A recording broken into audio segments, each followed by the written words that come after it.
बिस्मिल्लाहिर्रहमानिर्रहीम, अस्सलाम वालेकुम, वेलकम टू अलीम अकेडमी। आज हम करेंगे ग्राफ थ्योरी लेक्चर 3। इससे पहले हमने ग्राफ थ्योरी बेसिक्स पढ़ी हैं ग्राफ थ्योरी लेक्चर 1 और ग्राफ थ्योरी लेक्चर 2 में। आज बेसिक से थोड़ा सा आगे जाएंगे हम, तो आज का लेक्चर है lecture 3 of graph theory. Okay, सबसे पहले हम डिस्कस करेंगे minimum degree of a graph. Basically अगर मिनिमम डिग्री की बात करें तो किसी भी ग्राफ के अंदर जो वर्टिसेस हैं उनमें जो सबसे कम डिग्री होगी, किसी भी ग्राफ के अंदर जो वर्टिसेस हैं उनमें ऐसा वर्टेक्स जिसकी डिग्री सबसे कम होगी, हम कहेंगे कि वही डिग्री जो है वो ग्राफ की है। यानी बेसिकली सबसे कम डिग्री ऑफ अ वर्टेक्स की सबसे कम डिग्री जो है वही एक्चुअली उस ग्राफ की डिग्री होती है। ओके, जैसे आप ये डायग्राम देख रहे हैं यहाँ पे, इस डायग्राम के अंदर ये वर्टिसेस हैं V1, V2, V3, V4, V5। तो आप देखें जो V5 वर्टेक्स है इसकी डिग्री 1 है। डिग्री क्या होती है ये हम पहले पढ़ चुके हैं। अगर आपको नहीं पता तो आप पुराने लेक्चर्स जो हमारे हैं लेक्चर 1, लेक्चर 2, उनको आप देख सकते हैं। अच्छा, ये जो V5 जो वर्टेक्स है V5, इसकी जो डिग्री है वो बेसिकली 1 है। ओके, तो ये जो इस ग्राफ की ना, ये जो ग्राफ G है इसकी डिग्री, इसकी मिनिमम डिग्री 1 होगी। आगे समझ आपको? चले हम आपको इसको एक्सप्लेन करके बताते हैं, यानी हम इसको लिख के दिखाते हैं आपको कि इसको हम किस तरह से जो है एक्सप्लेन कर सकते हैं।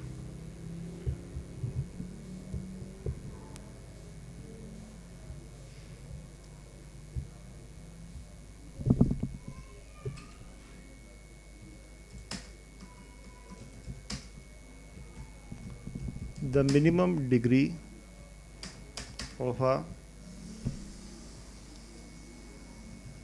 graph G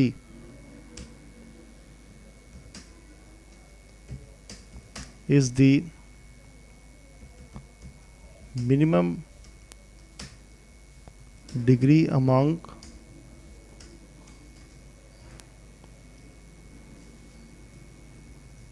all the vertices of the graph G।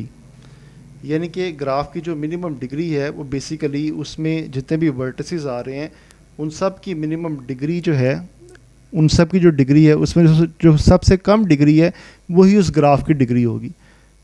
Okay, इसको हम ना डेल्टा ऑफ जी से डिनोट करते हैं। तो डेल्टा ऑफ जी को कैसे लिखते हैं? It is denoted by delta of G. ठीक है, इसको हम डेल्टा जी से डिनोट करते हैं। आगे इसे एग्जांपल देख लें। एग्जांपल में क्या है, बेसिकली ये जो ग्राफ आपके पास दिया हुआ है, यहाँ से आप इस तरह के डायग्राम बना के तो आप इसमें बता सकते हैं कि इसकी जो मिनिमम डिग्री है वो क्या है।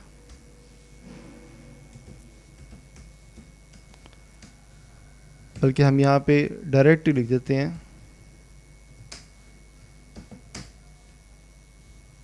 Delta of ji.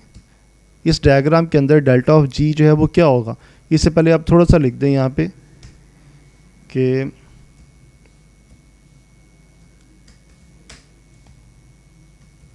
In the given diagram the minimum degree of the graph ji is basically the degree of the vertex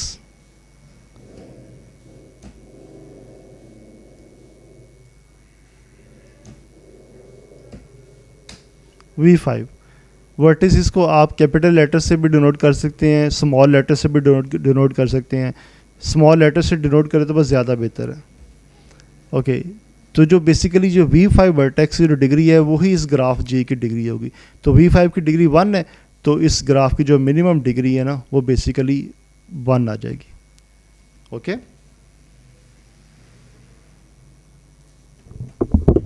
अच्छा जी, उसके बाद आगे चलते हैं।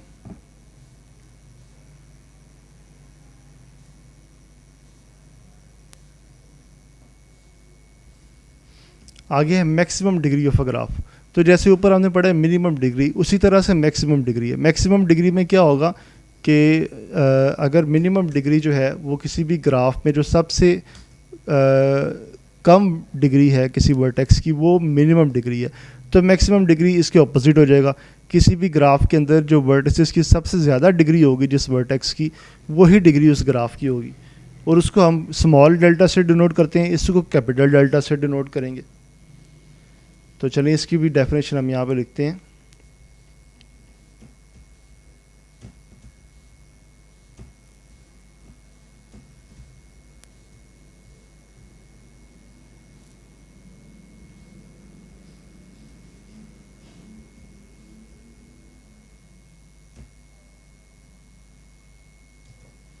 The maximum degree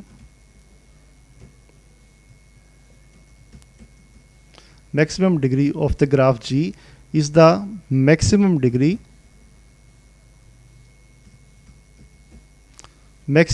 among all the vertices of the graph G. It is denoted by capital delta. In the given diagram, the maximum degree of the graph G is basically the degree of the vertex. अच्छा आप देखें ये diagram है, इसमें V1 की degree जो है वो 2 है, V2 की डिग्री 2 है, V3 की डिग्री भी 2 है, और V4 की डिग्री है 1 2 3। डिग्री बेसिकली होती है number of edges which are incident with that vertex. इस वर्टेक्स के साथ जितने भी एजेस जो हैं वो जुड़े हुए होंगे वो इसकी डिग्री होगी। तो V4 के साथ 3 एजेस हैं तो V4 की डिग्री 3 है, तो हम कहेंगे कि is basically the degree of V3।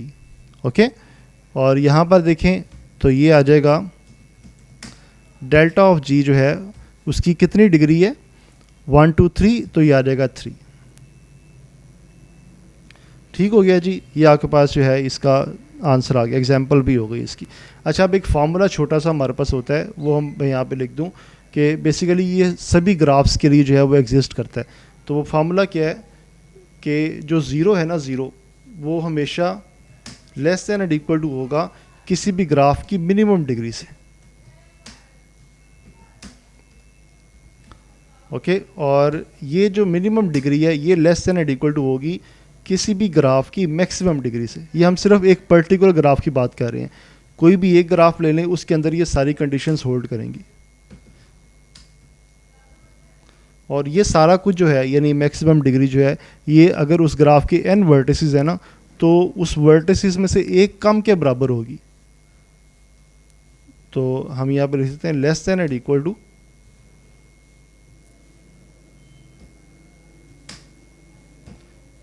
n-1, और यहाँ पे बेसिकली n क्या है, उस ग्राफ का ऑर्डर है। ठीक है, तो यहाँ पे ये भी लिख दें for a graph G of order n we have for a graph G of order n we have this formula।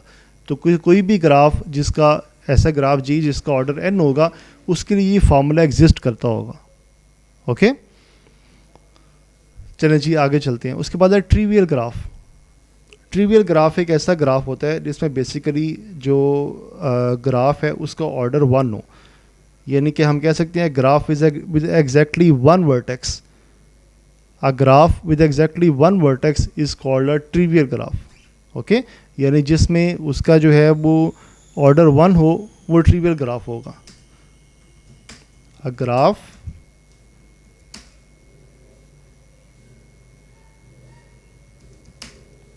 with exactly 1 vertex is called a trivial graph। ठीक है, ये डायग्राम देख लें, इसमें एक ग्राफ है उसका एक ही वर्टेक्स है, तो ये हमारे पास जो है वो ट्रिवियल ग्राफ होगा। इसका मतलब है कि कोई भी यानी एक वर्टेक्स के साथ भी ग्राफ एग्जिस्ट करता है।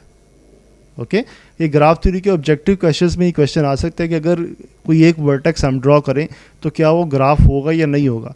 तो यहाँ से आप देख लें कि एक वर्टेक्स के साथ भी ग्राफ होगा और वो ग्राफ का नाम होगा ट्रिवियल ग्राफ। चलिए आगे चलते हैं नॉन ट्रिवियल ग्राफ। तो नॉन ट्रिवियल इसका ऑपोजिट हो जाएगा। A graph with exactly 1 vertex, तो हम कहेंगे ग्राफ विद 2 और more vertices is called a non trivial graph.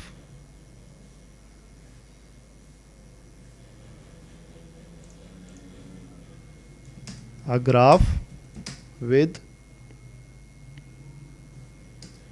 2 or more than 2 vertices is called a non-trivial graph. Okay तो ये देखें डायग्राम में बना हुआ है, इस ग्राफ के अंदर ये ग्राफ जी है और इसके अंदर जो वर्टिसेस हैं वो 2 से ज़्यादा हैं, v1 v2 v3 v4 v5 5 vertices हैं, तो मिनिमम 2 वर्टिसेस हों तो हम कहते हैं कि वो जो ग्राफ है वो नॉन ट्रिवियल ग्राफ है। तो ये ग्राफ जी एक नॉन ट्रिवियल ग्राफ है। उसके बाद है नेबरहुड ऑफ अ वर्टेक्स। तो नेबरहुड ऑफ अ वर्टेक्स को हम पहले उसकी डेफिनेशन यहाँ पे लिख लेते हैं। Let G is a graph, फर्ज करें कि ग्राफ जी हमने ले लिया। ओके तो अब graph neighbourhood of a vertex है ना, ये देखें वर्टेक्स लिखा हुआ है, तो अब हम इसका एक ग्राफ का एक वर्टेक्स ले लेंगे। लेट कोई वर्टेक्स ले लें, v4 ले लें। v4 is any vertex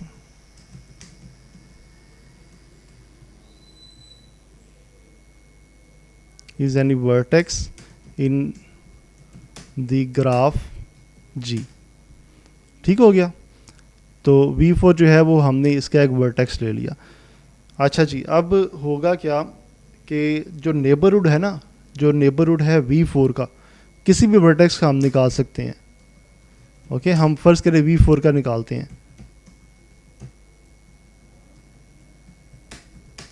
the neighbourhood of the vertex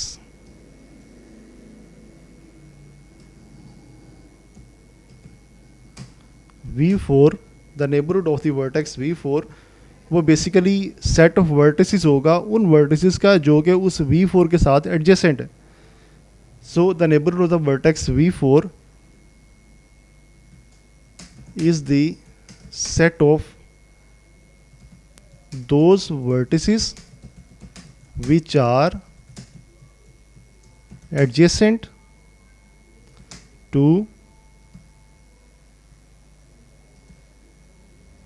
v4, which are adjacent to v4। तो बेसिकली नेबरहुड क्या है कि v4 के साथ जितने भी एडजेसेंट वर्टिसेस हैं उनका एक सेट आपने बनाना है, वो सेट जो है वो उसका नेबरहुड होगा। ओके तो इसकी एग्जांपल देखें, डायग्राम बनी हुई है, तो हम इसका नेबरहुड निकाल लेते हैं। तो इन दी डायग्राम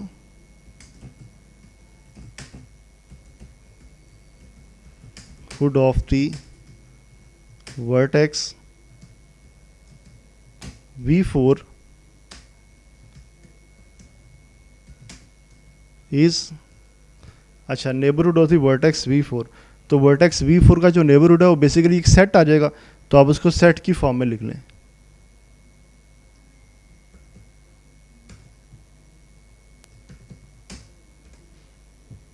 अच्छा उस सेट में ना वो वर्टिसेस आ जाएंगे जो कि इसके एडजेसेंट है। तो देखें ये v4 है, तो इसके जो एडजेसेंट वर्टिसेस हैं वो एक तो ये है, एक ये है और एक ये है, उसमें आ जाएगा v1 v3 और v5। ओके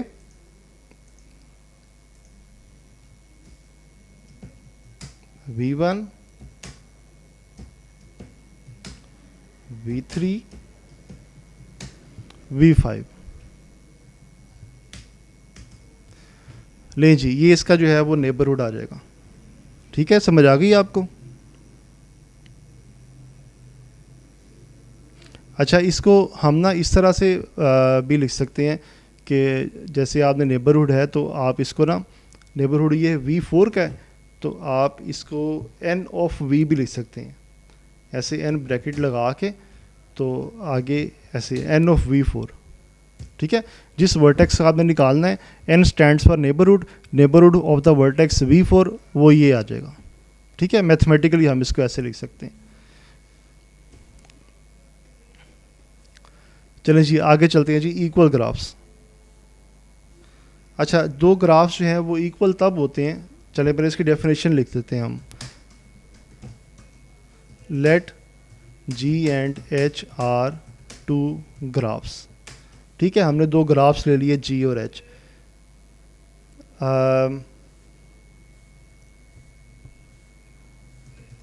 देन इफ़, अच्छा आप देखें, अगर तो हमारे पास जो है पहली कंडीशन क्या है कि जो ग्राफ जो जी और एच है ना, उनके जो वर्टिसेस है ना वो इक्वल हों, यानी कि vertices of G is equal to vertices of H, ये पहली कंडीशन है।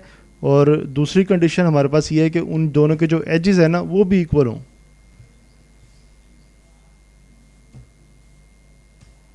Then if this and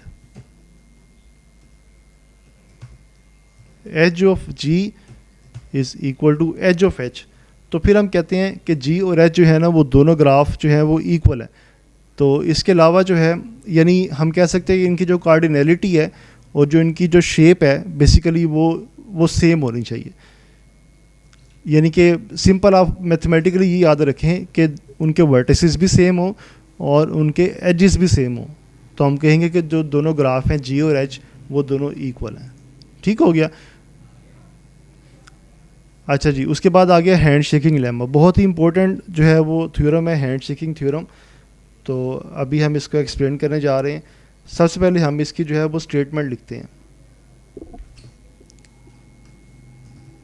let G is a graph, फ़र्ज़ करें कि जी कोई ग्राफ है, तो हमने जो डायग्राम बनाई है हम इसी को कंसिडर कर लेते हैं। जी एक ग्राफ है, तो फिर हैंड शेकिंग लेमा क्या कहता है कि ये इसकी स्टेटमेंट है बेसिकली।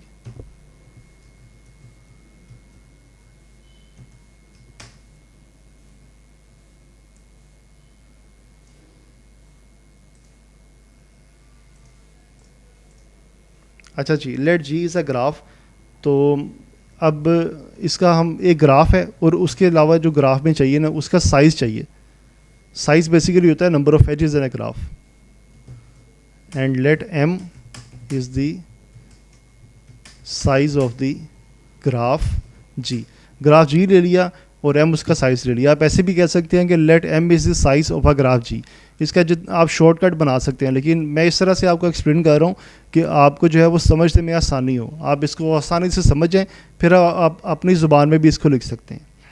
अच्छा जी, let G is a graph and let M is the size of the graph G. तो फिर हैंड शेकिंग लेमा क्या कहता है? देन हैंड शेकिंग लेमा ये कहता है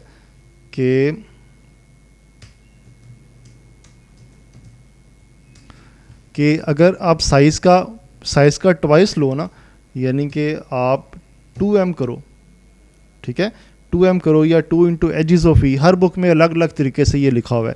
तो यहाँ पे हम सिंपल इस तरह से कर लेते हैं कि 2m 2 into size of the graph. अगर आप ऐसे करो ना तो वो जो समेशन है ना सब डिग्रीज़ का उसके इक्वल आना चाहिए वो।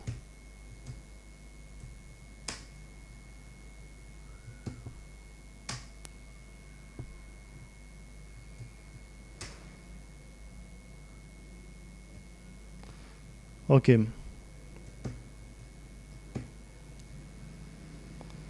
समेशन v, और ये v क्या है?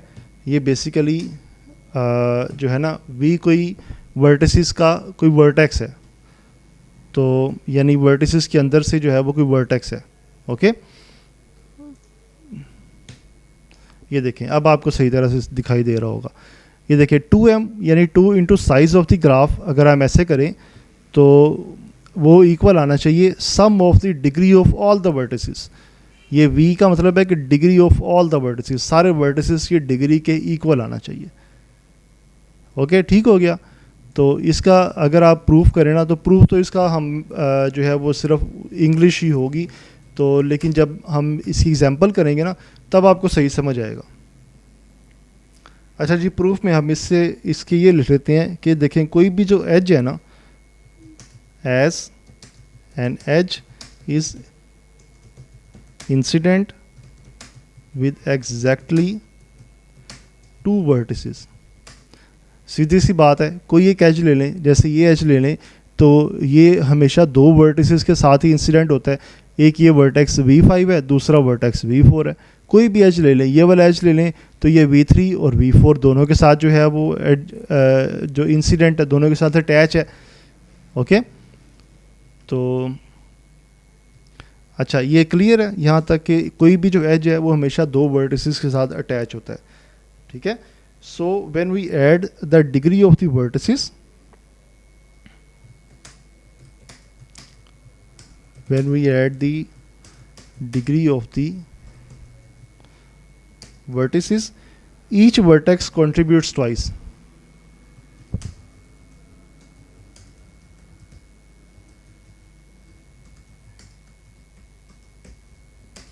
अच्छा, तो जब हम डिग्री जो है वो, so when we add the degree of the vertices, जब हम वर्टिसेस की डिग्रीज को ऐड करते हैं तो then each vertex contributes twice, तो हर वर्टेक्स जो है वो दो बार जो है वो कंट्रीब्यूट होता है। जैसे आप देखें कि ये वर्टेक्स जो है अगर ये इस तरफ से अटैच है तो ये इस तरफ से भी अटैच है, फिर अगर ये वर्टेक्स सॉरी हाँ ये अगर ये वर्टेक्स है V1 तो ये इधर से भी अटैच है और इधर से भी अटैच है, यानी हर वर्टेक्स की डिग्री अगर वो दूसरे किसी के साथ अटैच होगा, इंसिडेंट होगा, तो उसकी डिग्री ट्वाइस होगी, यानी हम उसको दो बार काउंट करेंगे। ओके, तो इसकी एग्जांपल देख लें। एप्लीकेशन में हम जो है वो यही वाली डायग्राम ले लेते हैं।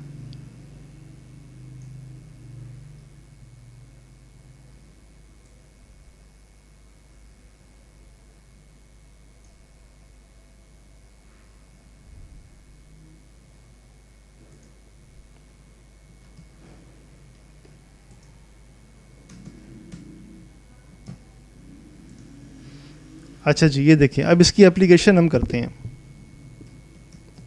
According to the statement of hand shaking lemma we have, तो स्टेटमेंट के अकॉर्डिंग आप, ये फार्मूला है ना, तो आप इसको जो है वो फार्मूला को लिख लें। तो अब आप क्या करेंगे, इसमें जो है ना आप इसकी वैल्यूज़ को पुट कर दें। इसका जो है वो ग्राफ जो हम ले रहे हैं उसका साइज़ क्या है, साइज़ क्या होता है, नंबर ऑफ़ एजेस। तो देखें इस ग्राफ में कितने एजेस हैं, 1 2 3 4 5, ठीक है, इसमें 5 एजेस हैं। तो यहाँ पर मैं एजेस की जगह पे लिख दूंगा 5। अच्छा, इस तरफ है sum of all the degrees, sum of all the degrees of this graph. तो अब ये अगर आप सम करेंगे तो ये बेसिकली क्या आएगा, ये आएगा degree of V1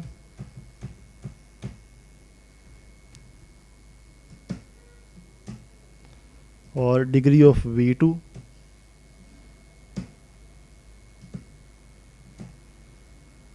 degree of V3 degree of V4 degree of V5। ठीक हो गया।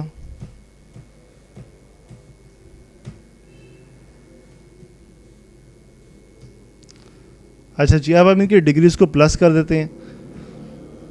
तो डिग्री ऑफ V1 देखिए वो 2 है, V2 की भी 2 है, V3 की भी 2 है, तो ये आ जाएगा 2 + 2 + 2। अच्छा, उसके बाद आ जाएं आगे V4, V4 की डिग्री 1 2 3, तो ये V4 की डिग्री जो है वो हमारे पास आ जाएगी 3। उसके बाद आ जाएं V5 की डिग्री, तो वो हमारे पास आ गई 1। ठीक है, ये V5 के साथ एक ही जो है वो एज इसके साथ जा रहा है ना, तो इसकी डिग्री 1 आ जाएगी। तो आप देखते हैं कि ये सम कितना आता है।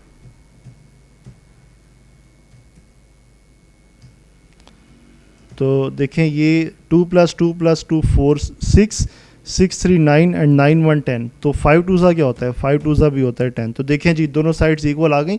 इट्स मीन के हमारा जो हैंड शेकिंग लेमा है वो यहाँ पे प्रूव हो गया। ठीक है, तो हैंड शेकिंग लेमा बेसिकली क्या कहता है कि आप जब एजेस को आप ऐड करते हो, एजेस को ऐड करते हो, तो उनका जो सम है वो ट्वाइस आता है उस ग्राफ के साइज़ के। ठीक है, तो आप इसको किसी भी तरह से प्रूव कर सकते हो। आप ये डायग्राम लेकर इस तरह से बनाकर ये प्रूव करके बाद में आप स्टेट कर सकते हो कि G if we add the, ये स्टेटमेंट तो यही रहेगी ना इसकी, let G is the graph and size of the graph this. तो ये आप प्रूफ किसी और तरह से भी कर सकते हो। ये मुझे तो ये सबसे आसान लगा, तो मैंने इसको 2-3 लाइन्स में एक्सप्लेन कर दिया। तो ये हर बुक में ऐसी है, 1-2 लाइन्स में एक्सप्लेन किया हुआ है, बस ये एक स्टेटमेंट दी हुई है कि ऐसे आपने जो है वो इसको आपने प्रूफ कर लेना है। लेकिन आप इसको अपनी लैंग्वेज में भी कर सकते हो, अपनी एग्जांपल बनाकर, कोई भी ग्राफ बनाकर उससे भी प्रूफ करके फिर आप बता सकते हो कि हैंडशेकिंग लेमा जो है वो प्रूव हो गया। ओके, तो ये आज के लिए बस इतना ही था। तो आगे हम जो है वो नेक्स्ट क्लास इंशाल्लाह होगी लेक्चर 4 की, उसमें हम इससे ज़्यादा एडवांस लेवल को डिस्कस करेंगे, और आगे जो है वो ग्राफ थ्योरी के थ्योरम्स आएंगे, और इसके क्वेश्चंस भी आएंगे, और इसकी रियल लाइफ में एप्लीकेशन भी आएगी। बहुत शुक्रिया, थैंक यू वेरी मच।